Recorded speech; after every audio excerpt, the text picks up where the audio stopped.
Bonjour à tous. Dans l'émission d'aujourd'hui, nous avons un invité exceptionnel, le Commodore de la Royal Navy, Stephen Jeremy, qui a commandé 4 navires de guerre au sein du 5e escadron de destroyers et de la Fleet Air Arm britannique. Il a servi pendant la guerre des Malouines, ainsi que dans l'Adriatique, lors des campagnes de Bosnie et du Kosovo. Il a ensuite pris sa retraite après une mission opérationnelle en 2007, alors qu'il occupait le poste de directeur de la stratégie à l'ambassade britannique en Afghanistan. Il est également l'auteur du livre Strategy for Action, Using Force Wisely in the 21st Century. Merci beaucoup d'être avec nous. On ne parle plus beaucoup de stratégie en Europe. Je remarque qu'on emploie davantage un langage normatif, donc je suis très heureux de vous recevoir dans l'émission. Merci.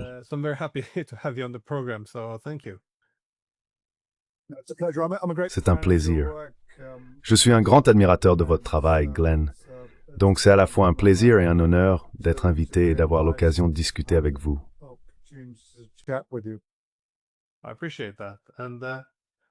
J'apprécie cela. Chaque fois que nous parlons de la Russie, nous faisons généralement référence à Poutine, ou nous la personnifions. Mais quelle est la stratégie russe? Je souligne toujours que l'une des faiblesses que nous avons en Europe aujourd'hui, c'est que nous ne discutons plus des préoccupations de sécurité ni de la stratégie de nos adversaires.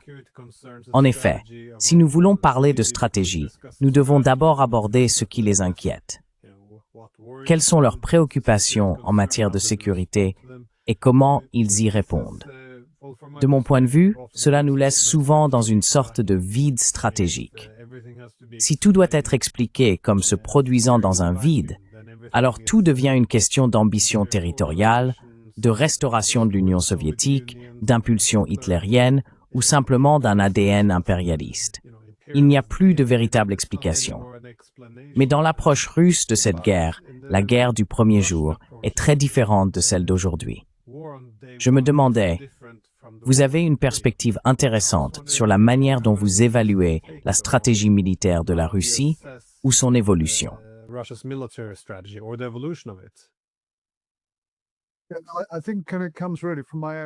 Je pense que cela vient vraiment de mon propre apprentissage autodidacte. Lorsque j'étais dans les forces armées britanniques, avec le recul, j'ai été déçu par la médiocrité de l'enseignement de la stratégie. Et si c'était médiocre dans l'armée, c'était encore pire ailleurs, en diplomatie ou dans tout autre domaine, Glenn. C'est donc pour cela que j'ai écrit le livre. Je l'ai publié en 2011. Il est aujourd'hui épuisé. Mais je l'ai fait parce que je pensais que nous avions perdu de vue la manière de concevoir une stratégie. Et en y repensant maintenant, nous avons l'Afghanistan, l'Irak, la Libye, la Syrie, et maintenant la guerre entre la Russie et l'Ukraine. Autant de défaites ou de revers occidentaux, selon moi, tous dus, je pense, à une mauvaise réflexion stratégique. Donc malheureusement, j'ai bien peur que mon livre n'ait pas eu l'effet escompté, car nous continuons à commettre les mêmes erreurs.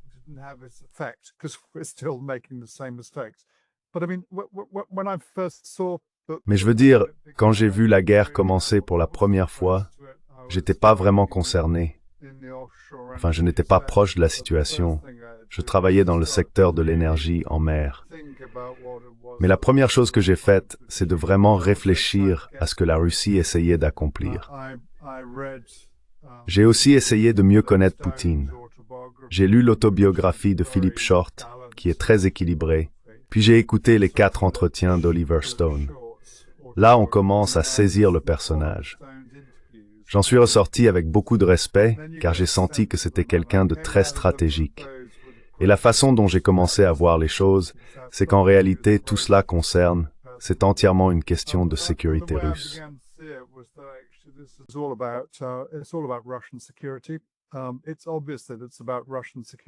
Il est évident qu'il s'agit de la sécurité russe lorsqu'on fait l'analyse.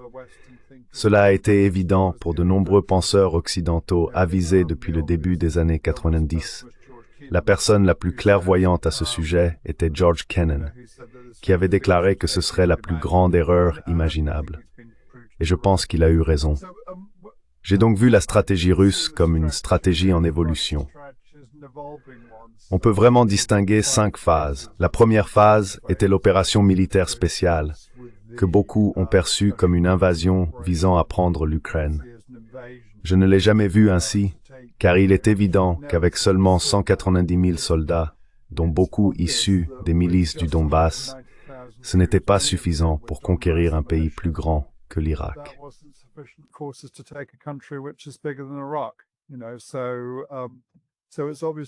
Il est donc évident que je ne peux pas croire que l'état-major russe ait commis une erreur en disant « nous pouvons prendre cela avec ses forces ». Pour moi, tout cela relevait de la diplomatie. Dans cette première phase, il s'agissait de faire venir l'Ukraine à la table des négociations. Et en effet, cela allait presque aboutir en mars et en avril, jusqu'à ce que Boris Johnson, à la demande de Biden, se rende sur place et fasse changer d'avis Zelensky. Ce qui, avec le recul, sera, je pense, l'une des plus grandes erreurs diplomatiques du XXIe siècle.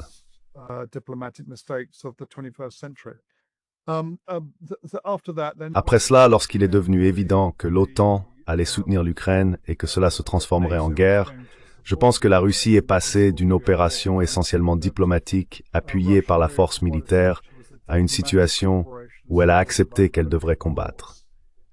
Nous avons donc un retrait opérationnel lors de la deuxième phase d'avril à septembre 2022, puisque j'appellerais un repositionnement stratégique et le développement de la ligne Surovikin. En substance, il s'agit d'une position consolidée, conserver autant du Donbass que possible, tout en se remobilisant. Et en effet, les Russes ont parlé d'une mobilisation pour une guerre de 30 mois, si ma mémoire est bonne.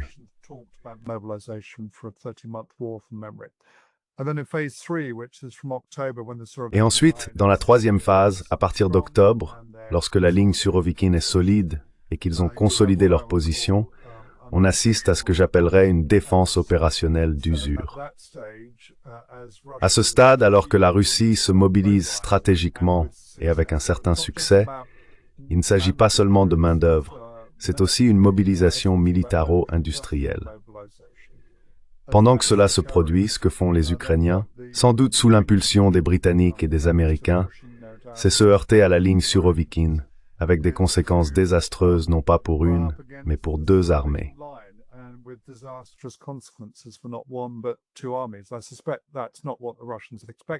Je soupçonne que ce n'est pas ce à quoi les Russes s'attendaient, mais comme l'un de leurs objectifs militaires était la démilitarisation, cela les a en réalité aidés. Les Ukrainiens gaspillaient des armées contre une ligne assez imprenable, sans supériorité aérienne, ni aucun des atouts que l'on souhaiterait normalement avoir. Je pense qu'ensuite, on entre dans la période allant de la toute fin de 2023 jusqu'à aujourd'hui, que j'appellerais une offensive d'usure. À ce stade, les Russes sont dans une position solidement mobilisée et commencent à avancer. C'est une offensive d'usure dont les objectifs sont de maintenir l'épuisement des forces armées ukrainiennes tout en commençant à sécuriser des objectifs territoriaux.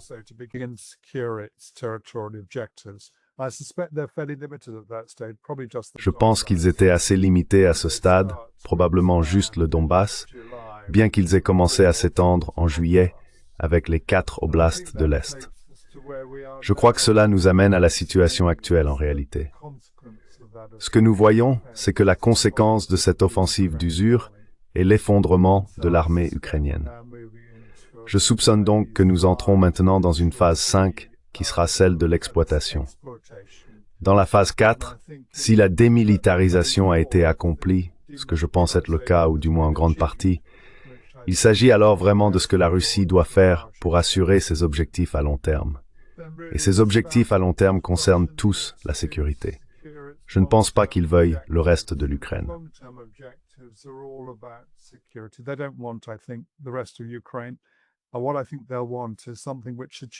Ce qu'ils voudront, à mon avis, c'est quelque chose qui atteigne leurs objectifs de sécurité. Je pense qu'il existe une version minimaliste et une version maximaliste. La version minimaliste a été présentée en juin 2025, lorsque les Russes ont soumis leurs 12 propositions à la discussion, et je m'attends à ce que la version maximaliste couvre l'ensemble de la Novorossia. Car s'ils contrôlent toute la Novorossia, Ils auront essentiellement atteint ce que je considère comme l'un des principaux objectifs de Poutine, à savoir protéger les populations russophones.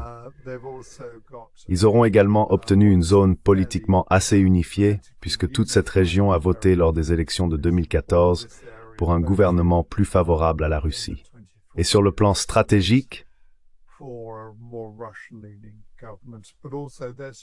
Odessa et la mer Noire seront sécurisées et ne périllent moins la porte ennemie pour les attaquer.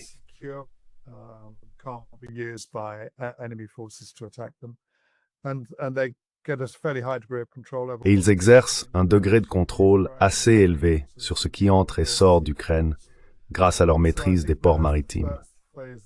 Je pense donc que c'est la première phase dans laquelle nous nous trouvons. Malheureusement, je ne vois aucune analyse stratégique qui aurait été essentielle pour mener une campagne militaire si cela avait jamais été une bonne idée de l'OTAN en Ukraine. Je ne pense pas que ce fût une bonne idée. Mais aucune de ces analyses n'a été réalisée. Je ne vois aucune analyse stratégique de ce type, car il me semble qu'en Occident, nous sommes séduits par notre récit politique. Comme je l'ai déjà dit dans l'émission de Daniel Davis, l'Occident est guidé par un récit politique, tandis que les Russes le sont par un récit de stratégie militaire.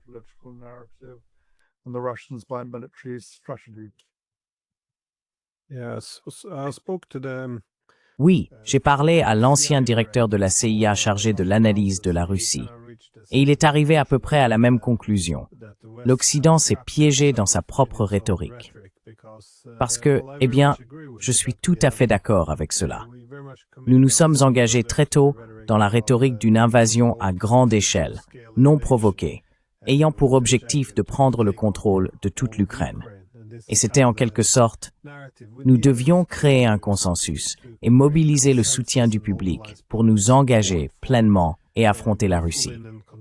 Mais je pense que la manière dont nous nous sommes piégés, c'est que, eh bien, vous avez mentionné que les Russes étaient passés de la phase 1 à la phase 2, puis à la phase 3.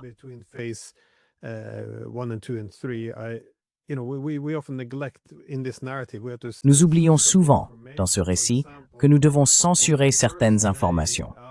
Par exemple, dès le premier jour, après l'invasion russe, Zelensky lui-même, cela a été publié sur les sites officiels du gouvernement ukrainien, a confirmé que les Russes l'avaient contacté dès le premier jour pour entamer des pourparlers.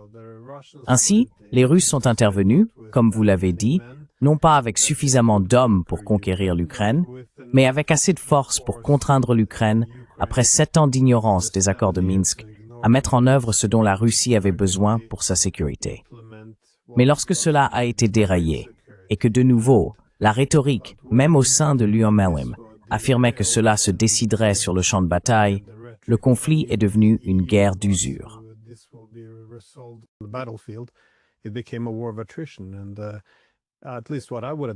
Au moins, ce que je conseillerais dans une guerre d'usure, c'est de ne pas occuper autant de territoire avec des lignes d'approvisionnement aussi étirées, car cela vous rend très vulnérable. Il faut resserrer les positions, se replier un peu depuis Kherson, sur la rive ouest du Dniepr, consolider les lignes de front à Zaporizhia, construire ces lignes défensives, puis se concentrer sur la destruction de l'armée adverse. C'est l'élément clé. Mais en Occident, il semble que le récit dominant était que la Russie voulait s'emparer de toute l'Ukraine. Ensuite, nous avons montré notre force, et une fois qu'on a vu que nous tiendrions tête à Poutine, tous ces hommes ont commencé à battre en retraite. Nous avons donc créé un récit très éloigné de la réalité.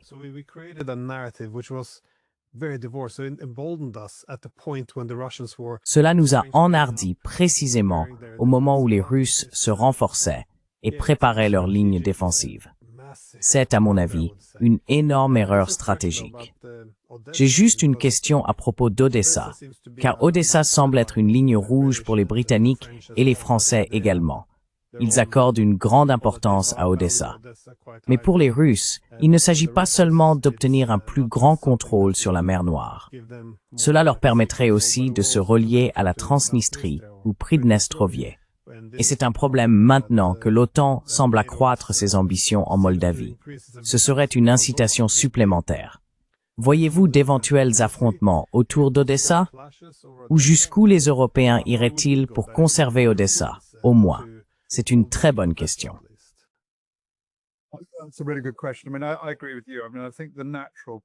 Je veux dire, je suis d'accord avec vous. Je pense que l'endroit naturel, Odessa, et en effet toute cette région, est quelque chose que les Russes voudraient naturellement. À leur place, je le voudrais aussi. Je pourrais céder du terrain si je pensais m'approcher d'une bonne solution diplomatique, mais il n'y a aucun signe de cela. Il y a beaucoup de discussions, mais elles sont surtout internes, entre les Russes, les Américains, les Européens et les Ukrainiens. Mais il n'y a pas de véritable dialogue constructif avec les Russes. Donc franchement, c'est assez hors de propos par rapport à ce que veulent les Russes. Je pense que vous avez raison.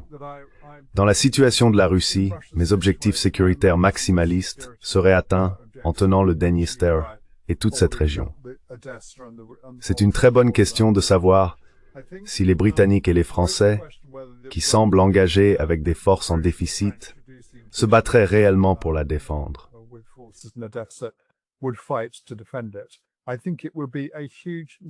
Je pense que ce serait une énorme erreur de le faire, car ces forces seraient décimées. Elles agiraient sans supériorité aérienne et affronteraient une armée aguerrie au combat, probablement la plus aguerrie du monde à l'heure actuelle, les Russes.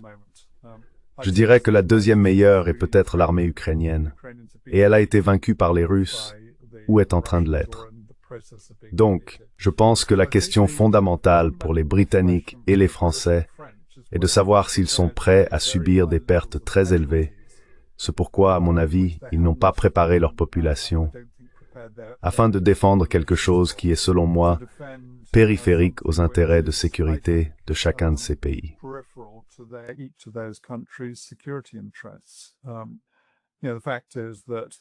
Vous savez, le fait est que, même si les Russes avançaient à travers l'Europe, ce dont je ne vois absolument aucune preuve, aucune, tout ce que disent les Russes suggère au contraire. Ce qui est curieux, c'est qu'il faut se demander pourquoi les Russes voudraient-ils envahir l'Europe? Qu'y a-t-il là-bas dont ils auraient besoin? C'est un pays autarcique, avec de très bonnes relations commerciales à peu près partout ailleurs dans le monde. Il n'y a donc, à mon avis, aucune raison d'envahir. Et même s'ils le faisaient, théoriquement, les derniers endroits où ils arriveraient seraient la France et la Grande-Bretagne.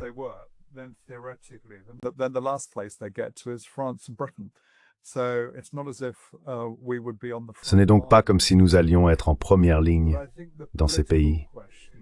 Mais je pense que la question politique, et je soupçonne que les responsables politiques feront marche arrière, est que dès que la perspective d'un grand nombre, et nous parlons de milliers, de victimes françaises et britanniques tuées au combat, ou susceptibles de l'être, se présentera, je pense que les Britanniques et les Français hésiteront et accepteront l'inévitabilité d'une armée russe beaucoup plus puissante, contre laquelle ils ont, avec des forces proportionnellement très réduites, peu de capacité à faire une réelle différence.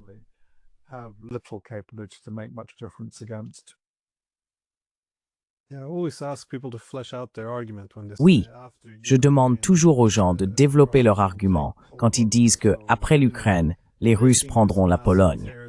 Donc, vous savez, s'emparer de ce vaste territoire avec 40 millions de personnes qui ne veulent pas être sous, eh bien pas une seule d'entre elles ne voudrait que la Russie soit là. Cela semble tout simplement être un désastre monumental. Ils n'auraient pas le soutien du public russe, car personne ne pourrait vendre l'idée d'occuper la Pologne. Et les partenaires et alliés internationaux de la Russie, que ce soit la Chine, l'Inde, se détourneraient sans doute d'elle dans une large mesure. Et tout ça pourquoi? Je ne suis pas sûr de ce qu'ils feraient là-bas. Rien de tout cela n'a vraiment de sens. Cela sonne bien comme un slogan, mais cela n'a plus vraiment de sens une fois qu'on développe l'argument.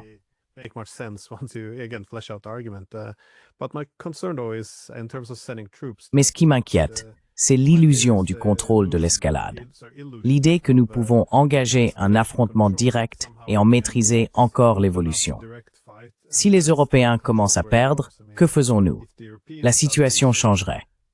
Ou, dans le cas moins probable où les Russes commenceraient à perdre, comment réagirait-il?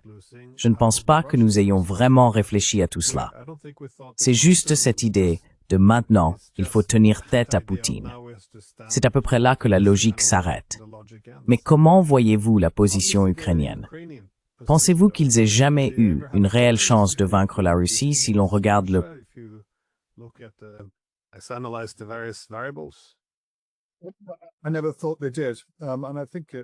Je n'ai jamais pensé qu'ils le faisaient. Et je pense que c'est aussi simple que cela. Je crois avoir mentionné ce dont nous avons parlé par email. J'ai écrit un article, il y a environ 3 mois, sur l'équilibre des pouvoirs. Dans cet article, j'examinais les fondements de l'équilibre militaire des forces. En réalité, l'équilibre de 2 éléments. Le premier est la capacité industrielle au niveau stratégique, et le second est les ressources énergétiques nécessaires pour alimenter cette capacité industrielle. Les Ukrainiens sont faibles sur les 2 plans. Ils disposent d'une base industrielle relativement limitée, qui est encore davantage érodée par les bombardements stratégiques russes, et ils ont des ressources énergétiques relativement restreintes, qui dépendent encore de la Russie.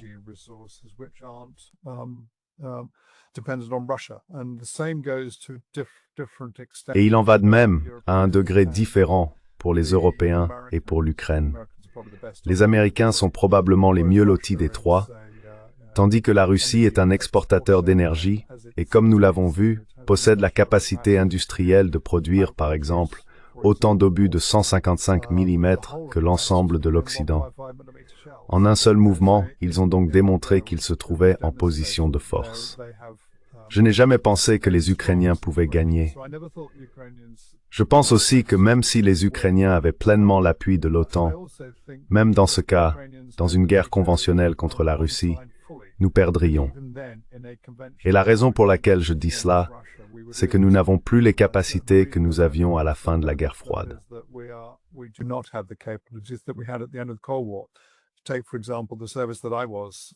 Prenons par exemple le service auquel j'ai appartenu, la Royal Navy. Notre flotte de frégates et de destroyers représente environ 1/3 de sa taille à la fin de la guerre froide, et notre force anti-sous-marine est à peu près équivalente. Si nous voulions combattre, et je ne vois aucune raison pour laquelle nous le ferions, mais si nous voulions affronter les Russes, nous serions extrêmement dépendants des Américains. L'armée américaine, je crois, comptait, d'après le dernier chiffre que j'ai en tête, environ 427 000 hommes. Il faudrait donc la déployer, il faudrait mobiliser cette armée. Même s'il y avait eu un soutien politique, il n'existait tout simplement pas.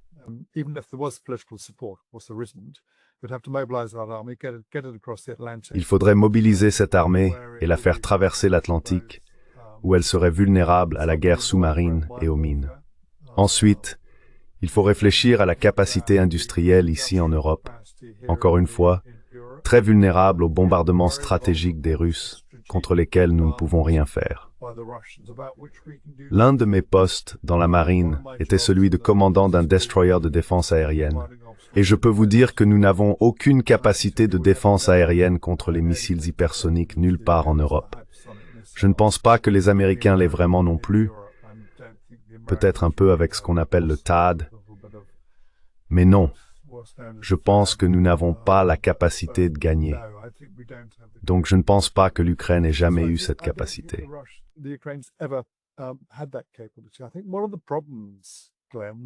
Je pense que l'un des problèmes, Glenn, c'est que nous n'avons pas réfléchi à l'expansion de l'OTAN. Les Russes nous disaient déjà depuis 2003, et plus précisément en 2008, que la Géorgie et l'Ukraine représentaient une ligne rouge.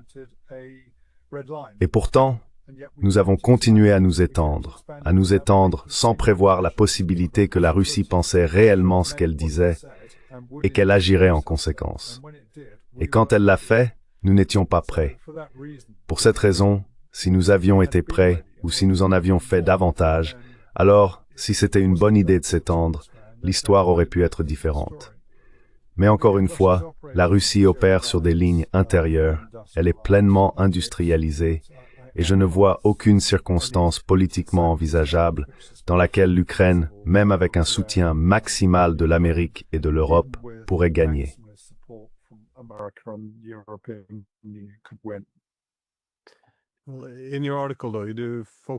Dans votre article, cependant, vous mettez beaucoup l'accent sur le rôle des capacités industrielles et bien sûr de la logistique.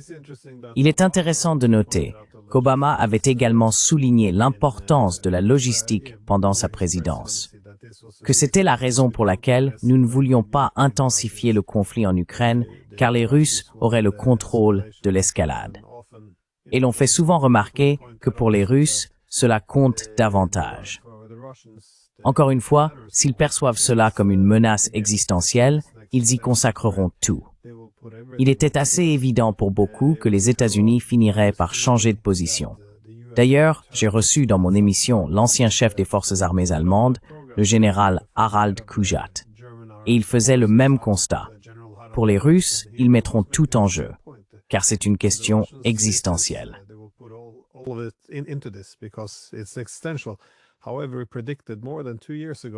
Cependant, nous avions prédit il y a plus de 2 ans que les Américains, une fois la guerre perdue, commenceraient à se désengager. En réalité, c'était en janvier 2023, donc cela fait presque 3 ans maintenant. Donc vous savez, il avait vu juste, mais ça n'a pas vraiment eu d'impact sur le récit médiatique. Cependant, vous avez mentionné la difficulté de nous protéger contre les armes russes, l'Oreshnik, je crois que vous avez dit, et leur capacité à frapper des ports stratégiques des pays de l'OTAN. Ainsi, toute la guerre pourrait s'arrêter très brusquement. Mais voyez-vous aujourd'hui une probabilité réelle d'une guerre directe entre l'OTAN et la Russie? Et avez-vous une idée de la manière dont cela se déroulerait concrètement?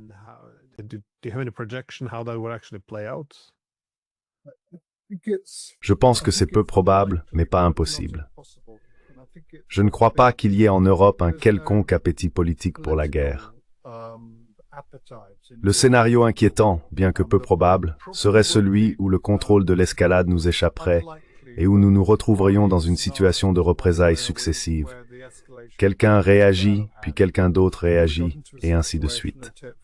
Je pense que c'est peu probable, mais pas impossible, et nous devrions faire preuve d'une extrême prudence à ce sujet, car l'Europe en souffrirait encore plus qu'elle ne souffre déjà.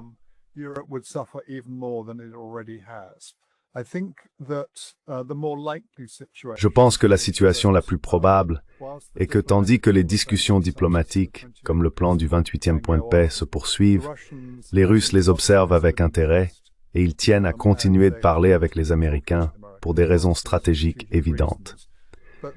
Mais ils suivent ce que j'appellerais le plan A. Et le plan A ressemble un peu à une voie ferrée. Il mène vers une solution militaire.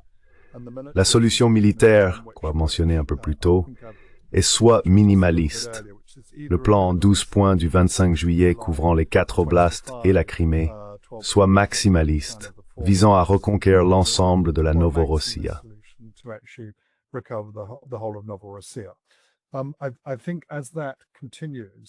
Je pense qu'à mesure que cela se poursuit, je soupçonne qu'il deviendra de plus en plus évident pour les Européens, comme je crois que c'est déjà le cas pour ceux de l'administration américaine, qu'ils ne peuvent pas gagner cette guerre et qu'ils font face à une défaite stratégique. Ce serait très inconfortable pour eux à cause du récit politique qu'ils ont construit. Et selon ce récit, si nous apaisons Poutine, alors le reste de l'Europe s'effondre. Nous savons pourtant que ce n'est pas ce que les apologistes ressentent vraiment, car s'ils le pensaient réellement, ils se mobiliseraient pour la guerre dès maintenant. Ils se mobiliseraient pour une guerre totale. Nous sommes loin d'une mobilisation totale, donc nous savons qu'ils ne le ressentent pas ainsi.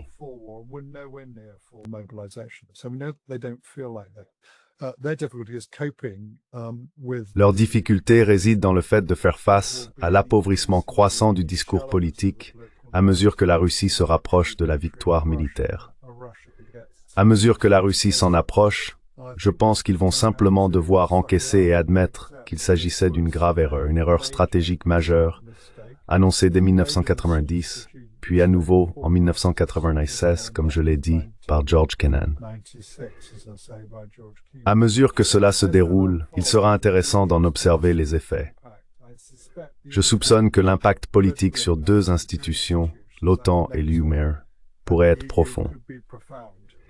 J'observe également les conséquences économiques de la guerre des sanctions, que j'avais décrites dans un article pour notre Naval Review en 2022 comme des sanctions boomerang.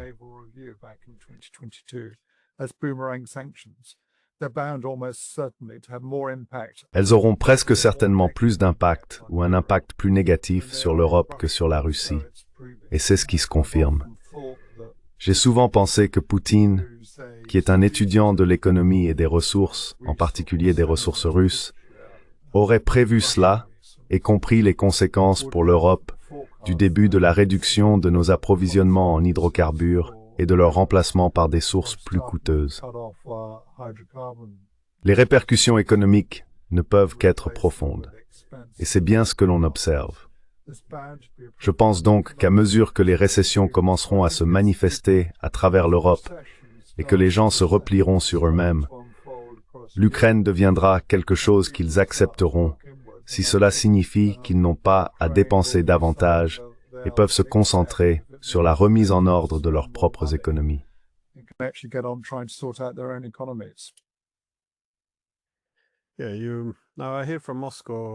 J'entends aussi des échos de Moscou. Du moins, j'ai l'impression que si une bonne voie diplomatique s'ouvrait, ils la saisiraient.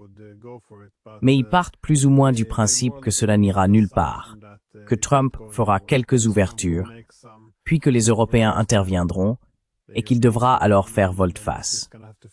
Eh bien, c'est essentiellement là où nous en sommes aujourd'hui. J'aime que tu aies mentionné George Kennan d'ailleurs, car en 1998, il a donné cette fameuse interview à Friedman dans The New York Times. Il y expliquait qu'il pensait que l'élargissement de l'OTAN déclencherait une nouvelle guerre froide. Et il avait aussi prédit qu'au bout d'un certain temps, il y aurait une réaction farouche de la Russie. À ce moment-là, ceux qui avaient plaidé pour l'élargissement de l'OTAN justifieraient essentiellement cette expansion en se fondant sur la réaction de la Russie.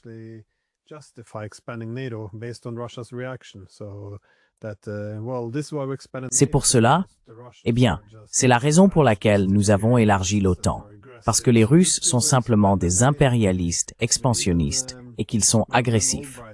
Donc, c'est une bonne chose que nous ayons élargi l'OTAN. Je veux dire, même Madeleine Albright, à un moment donné, elle était une grande partisane de l'élargissement de l'OTAN. Mais même elle a reconnu que oui, bien sûr, les Russes considèrent cela comme une action menaçante. Cependant, si jamais ils se retournent contre nous, nous aurons l'OTAN. C'était la logique. James Baker a qualifié cela de prophétie autoréalisatrice, que nous construirions l'OTAN pour dissuader une future agression de la Russie, même si cette agression serait provoquée par les propres préoccupations de sécurité de la Russie. Ainsi, c'est devenu une alliance destinée à gérer les problèmes qu'elle a elle-même créés. Mais, vous avez mentionné l'effondrement de l'OTAN. Non, pas son effondrement. Vous avez dit que vous trouviez intéressant de voir à quoi pourraient ressembler l'UMR et l'OTAN après cette guerre. Selon vous, comment l'architecture de sécurité européenne sera-t-elle façonnée après cette guerre?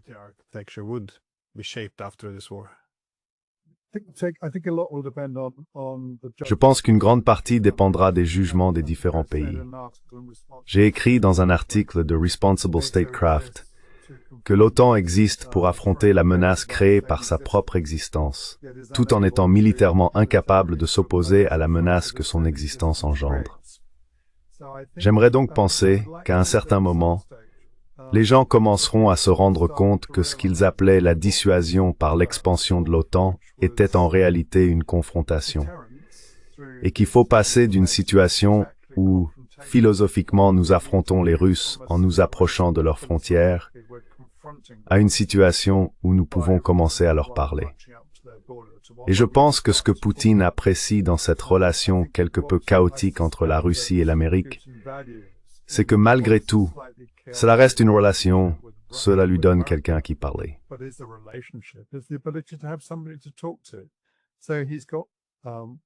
Donc, il a Trump et son équipe à qui parler, et ces conversations ne doivent probablement pas être très faciles, mais elles sont bien meilleures que n'importe quelle conversation venant d'Europe, puisqu'il n'y a pas de conversation venant d'Europe.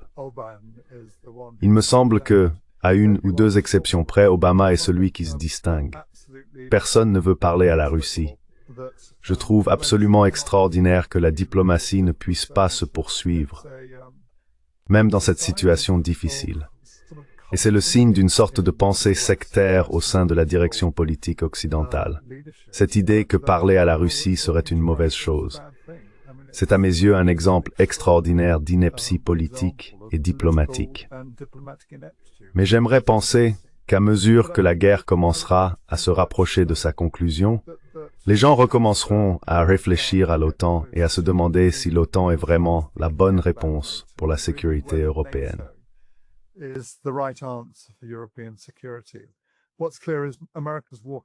Ce qui est clair, c'est que l'Amérique se retire, et je peux comprendre pourquoi. J'ai déjà dit dans d'autres articles que les Américains considèrent probablement la guerre entre la Russie et l'Ukraine comme la 5e priorité sur leur liste. La première sera toujours la situation intérieure des États-Unis. La deuxième est probablement la relation avec la Chine et Taïwan. La troisième concernera le Golfe, bien que ces deux priorités puissent être inversées. Et je soupçonne que la quatrième est l'hémisphère occidental et l'Amérique du Sud. L'Europe est un sujet dont ils parlent de plus en plus en disant qu'il faut laisser les Européens s'occuper d'eux-mêmes. Et je pense qu'ils ont raison de le faire. Nous, Européens, devrions réfléchir à la manière d'assurer notre propre sécurité, et l'un des meilleurs moyens, de loin, serait de commencer à parler avec la Russie, car je pense que la Russie y serait ouverte.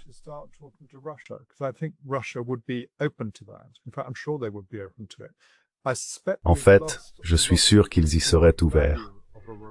Je soupçonne que nous avons perdu une grande partie de la valeur économique d'une relation avec la Russie, car je pense que la Russie s'est désormais réorientée vers la Chine et vers l'Inde, vers les nations des BRICS, et n'a plus besoin de l'Europe sur le plan économique. Ce sera une grande perte pour de nombreux pays européens, en particulier les plus petits.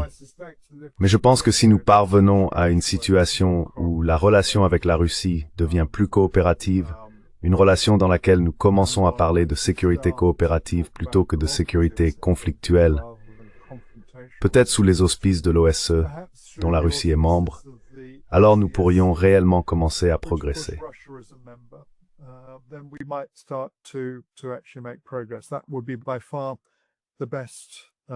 Ce serait de loin la meilleure voie, à mon avis. Je ne suis pas sûr, cependant, que nous ayons une direction politique européenne prête pour cela pour le moment. Cela pourrait changer lorsque les Européens commenceront à se rendre compte qu'ils ont été... Eh bien, je ne pense pas que les dirigeants européens aient menti à leur peuple, mais je pense qu'ils les ont trompés par le biais de la communication, de la création d'un récit politique et d'un refus d'écouter tout ce qui pourrait remettre en cause ce récit. En ce qui concerne l'Union européenne, j'ai toujours eu le sentiment qu'elle finirait à un moment donné probablement par s'effondrer. C'est à cause du paradoxe au sein de l'UEMM. C'est un groupe de pays réunis, et pourtant, il n'existe pas de système politique unifié. Ce n'est pas un État.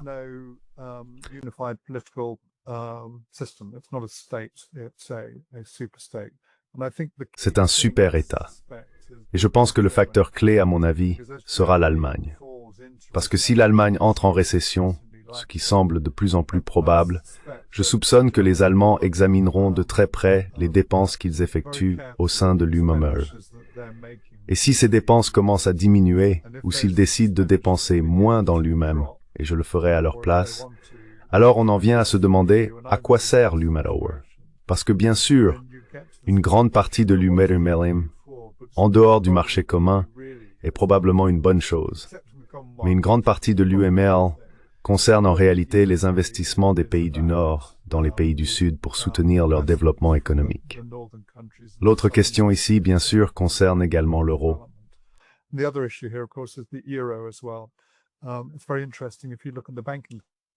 C'est très intéressant si l'on observe le secteur bancaire.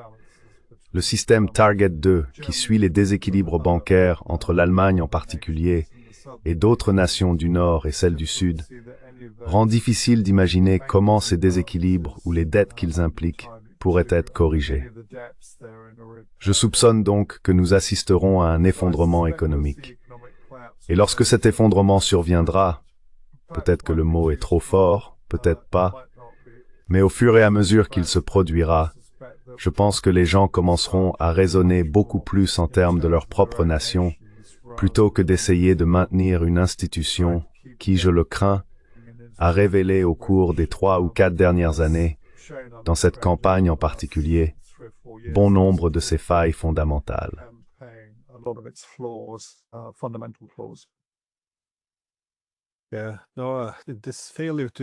Oui, non. Cet échec même à parler à la Russie, c'est quelque chose de nouveau dans l'histoire européenne. Vous savez, je ne dirais pas que nous avons inventé la diplomatie, mais dans une certaine mesure, nous avons inventé la diplomatie moderne. Et pourtant, nous ne pouvons plus parler à la Russie.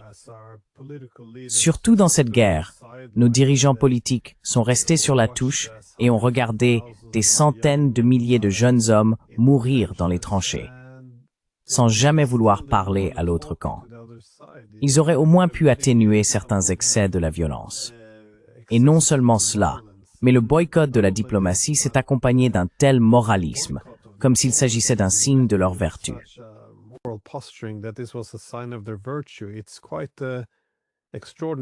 C'est tout à fait extraordinaire, et j'ai du mal à en comprendre le sens.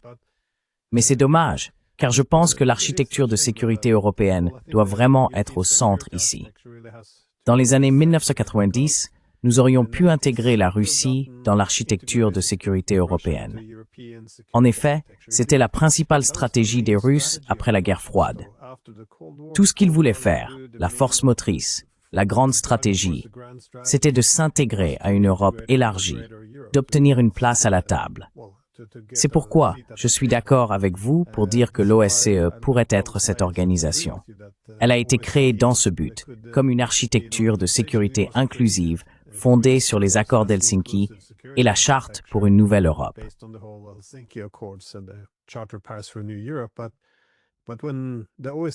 Mais lorsque l'OSCE n'avait plus aucune influence à mesure que l'OTAN s'étendait, Zelensky comme Poutine ont suggéré qu'il pourrait rejoindre l'OTAN.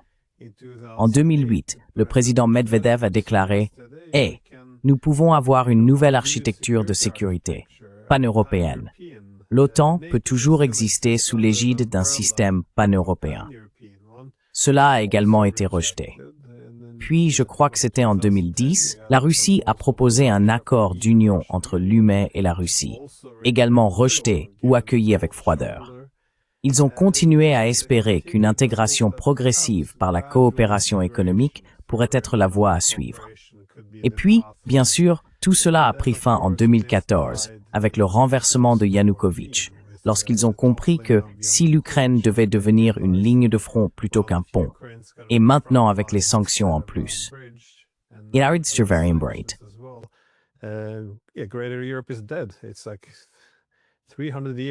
C'est comme si 300 ans de politique étrangère occidentalo-centrée pour le développement depuis Pierre le Grand étaient terminés. Et maintenant, au lieu de cela, ils se tourneront vers l'Est. Je veux dire, c'est vraiment la bévue de notre génération, je pense. Mais pensez-vous que l'OSCE pourrait alors être relancée? Parce que l'OTAN, je ne sais pas. Je suppose que la critique de l'OTAN après la guerre froide était qu'elle avait déjà la forme. Nous voulions préserver cette forme, et ensuite nous avons dû lui trouver une nouvelle fonction, c'est-à-dire, vous savez, l'élargissement de l'OTAN ou les missions hors zone, tout ce qui pouvait donner une fonction à la forme. Mais ne devrions-nous pas repartir de zéro pour, vous savez, définir d'abord la fonction, puis déterminer la forme? Autrement dit, qu'est-ce qui crée la sécurité?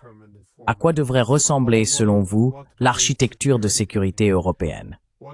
Désolé, c'était une question très longue et un peu laborieuse.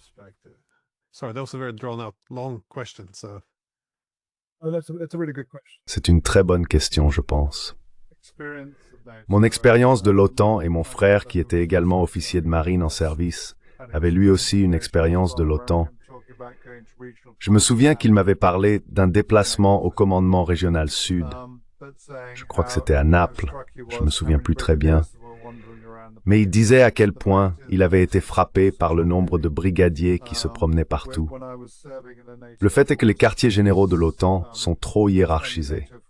Quand je servais dans la force de l'OTAN, qui était la force permanente de l'OTAN en Méditerranée, nous savions que l'OTAN n'avait pas vraiment la capacité de s'organiser. Dans la force permanente de l'OTAN en Méditerranée, la SNFM, c'était en quelque sorte une situation normale mystère FFF. Donc vous voyez, l'OTAN est un ensemble d'États très différents, avec des capacités très différentes. On dit que c'est la plus grande alliance militaire de tous les temps, ce qui est évidemment faux, puisqu'elle a été vaincue par les talibans en Afghanistan.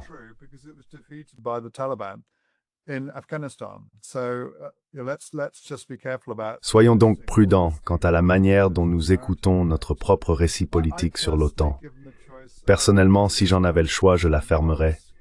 J'organiserais un déclin maîtrisé et je transférerais réellement toutes mes ressources, ma réflexion et certaines des capacités de l'OTAN, les capacités de formation et ce genre de choses, vers quelque chose de plus proche de l'OSCE ou d'une organisation similaire.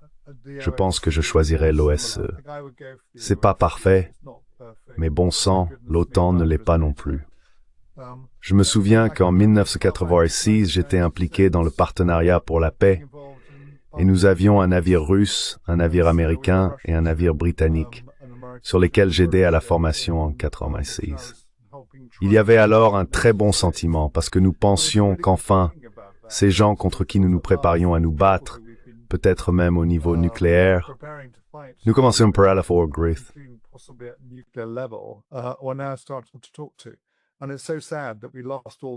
Et c'est tellement triste que nous ayons perdu toutes ces opportunités, y compris celles que vous avez mentionnées. Je pense cependant que je fermerai l'OTAN. La prise de décision au sein de l'OTAN est vraiment difficile. Vous savez, chacun des pays prend une décision, puis chacun doit la renvoyer à sa capitale. Et je pense que l'idée qu'une organisation conçue pour affronter la Russie puisse évoluer, eh bien, on pourrait dire qu'elle pourrait évoluer, mais manifestement, ce n'est pas encore le cas, donc à mon avis, fermons-la.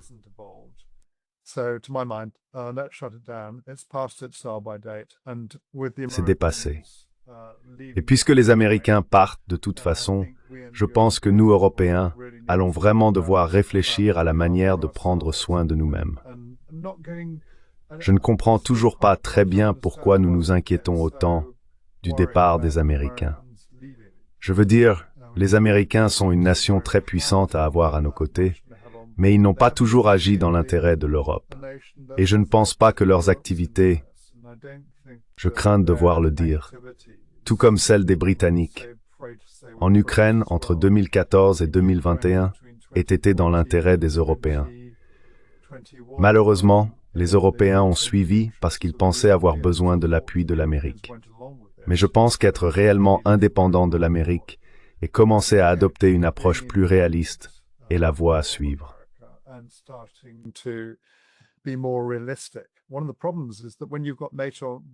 L'un des problèmes, c'est que lorsque vous avez l'OTAN, lorsque vous avez l'Amérique à vos côtés, vous pensez pouvoir tout faire. Et je pense que c'est l'un des risques auxquels les États baltes sont confrontés. Ils croient que parce qu'ils ont le plus grand dur à cuire de la planète de leur côté, ils peuvent pratiquement tenir tête à la Russie et chercher à la défier. Grosse erreur. Les Américains sont une puissance maritime très forte et une puissance aérienne très forte, mais en matière de force terrestre, ils sont relativement faibles, comparés par exemple à la Russie et à la Chine. C'est donc une question d'adaptation aux circonstances. Et comme nous vivons sur un continent européen, je réfléchirai de manière indépendante et envisagerai des structures de sécurité fondées sur la coopération plutôt que sur la confrontation.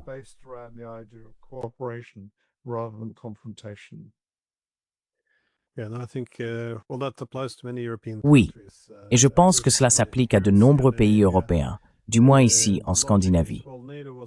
La logique est la suivante. Eh bien, l'OTAN nous a été utile pendant la guerre froide, mais il ne semble pas accepter que les temps ont changé. Il y avait une délimitation très claire, deux pôles de pouvoir, les capitalistes et les communistes, et les intérêts étaient plus alignés. Mais dans le nouveau monde multipolaire, je pense que les intérêts vont diverger de plus en plus. Ainsi, il semble, au moins dans cette partie du monde, les Scandinaves aient réagi à la multipolarité en essayant de consolider la position de l'Amérique ici, en ouvrant essentiellement la voie à des bases américaines et en leur déléguant davantage de politique étrangère. C'est comme si nous pensions que cela augmenterait notre propre valeur à leurs yeux. Remembered. Mais cela se produit au moment même où leurs intérêts stratégiques s'éloignent de plus en plus des nôtres.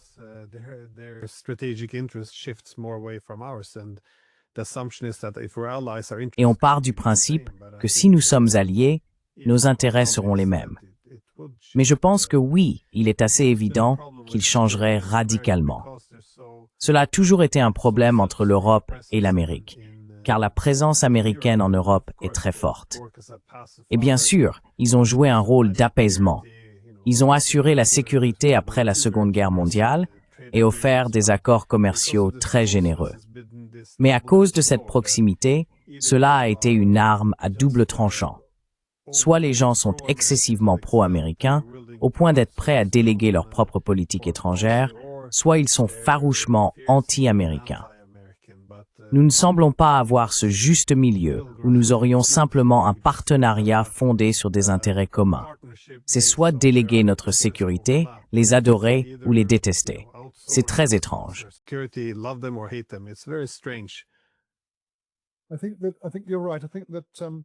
Je pense que vous avez raison. L'argument classique, bien sûr, est que les Américains payent beaucoup pour la défense et qu'ils sont le principal fournisseur de défense au sein de l'organisation de l'OTAN, tandis que les Européens ne payent pas assez. Et c'est probablement vrai.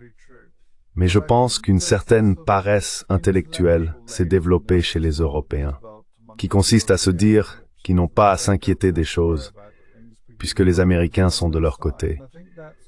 Et je pense que cela a conduit à une tendance à, vous savez, on pourrait dire se soumettre, même si je ne crois pas que ce soit vraiment cela, mais plutôt à ne pas aller au bout de la réflexion. À ne pas réfléchir du point de vue des intérêts de l'Amérique, de la Grande-Bretagne, de la Norvège, de l'Allemagne et de la Russie.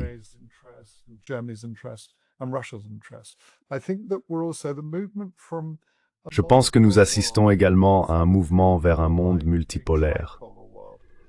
Mais je pense qu'il va plutôt ressembler à un monde tripolaire.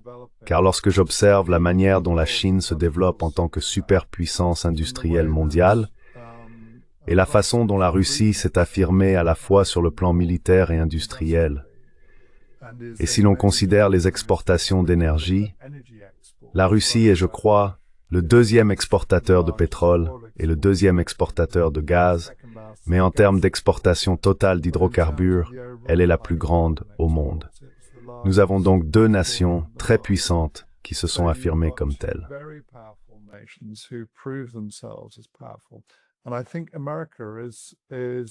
Et je pense que l'Amérique parle beaucoup, surtout parmi les néoconservateurs, de la nécessité d'affronter les deux. Mais je crois qu'il est trop tard. La possibilité d'affronter la Chine sur le plan industriel est révolue, du moins pour les 20 prochaines années. Donc pour de nombreuses raisons, je pense que nous vivons dans un monde tripolaire. Et il est grand temps que les Européens commencent à réfléchir à la manière dont nous devons parler, non seulement à la Russie, mais aussi à la Chine.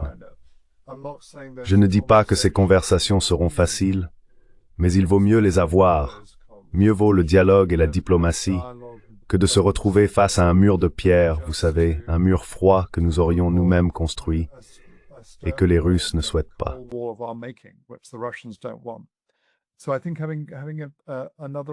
Je pense donc qu'avoir une autre discussion intellectuelle, une discussion académique au sein des sociétés européennes serait une bonne chose du point de vue de la sécurité, en réfléchissant vraiment à la sécurité dans toutes ses dimensions. Parce qu'il ne s'agit pas seulement de sécurité militaire, il s'agit aussi de sécurité économique et de sécurité énergétique. Pour toutes ces raisons, tu sais, nous avons besoin d'une sorte de second siècle des Lumières, vraiment, Glenn. Et nous devons repenser à certaines des choses que les Européens ont si bien accomplies. Si l'on repense à Westphalie et à ce que nous avons réussi à y faire, nous avons besoin d'une sorte de seconde Westphalie, d'une certaine manière.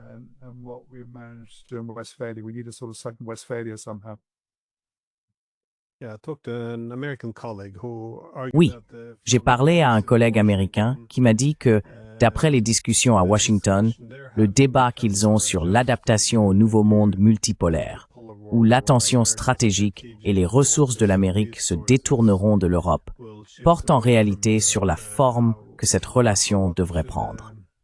Il a dit que cela oscille généralement entre deux positions. La première est que l'Europe devrait essentiellement former un bloc géoéconomique, jurant une loyauté économique totale envers les États-Unis.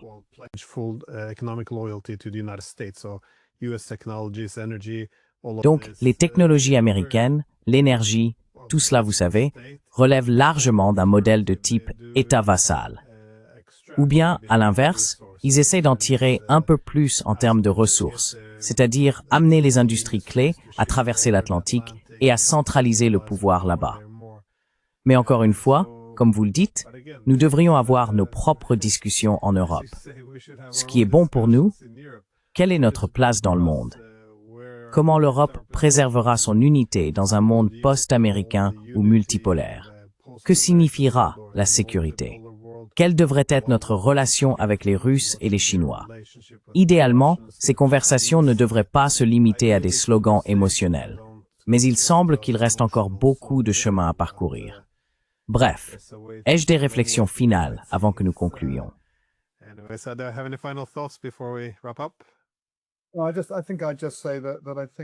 Je dirais simplement que, comme vous, j'ai souvent l'impression d'être une voix dans le désert. Mais je ressens, en voyant les retours sur les podcasts, le vôtre et celui de Danny Davis, qu'il existe un public réellement intéressé par ce que nous disons. Je soupçonne que 80 ou 80% de ce public adhère encore au récit politique qui est diffusé. Mais il est important que nous continuions à parler et que nous ayons des voix de ce côté-ci de l'Atlantique comme de l'autre. Donc c'est une manière un peu longue de vous dire merci, car je pense que votre podcast ainsi que ceux d'autres personnes jouent un rôle essentiel en offrant aux gens une pensée indépendante.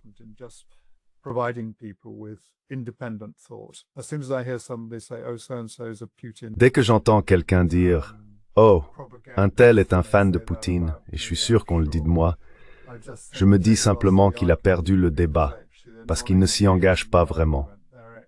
C'est comme, pour reprendre une expression du football, jouer l'homme plutôt que le ballon. Engageons-nous au moins dans le débat maintenant et commençons à ouvrir cette discussion, afin que nous puissions avoir le type de conversation intellectuelle dont nous avons réellement besoin. Et donc, merci Glenn pour tout le travail que tu fais. Eh bien, venant de toi, c'est un grand honneur. Alors, merci beaucoup.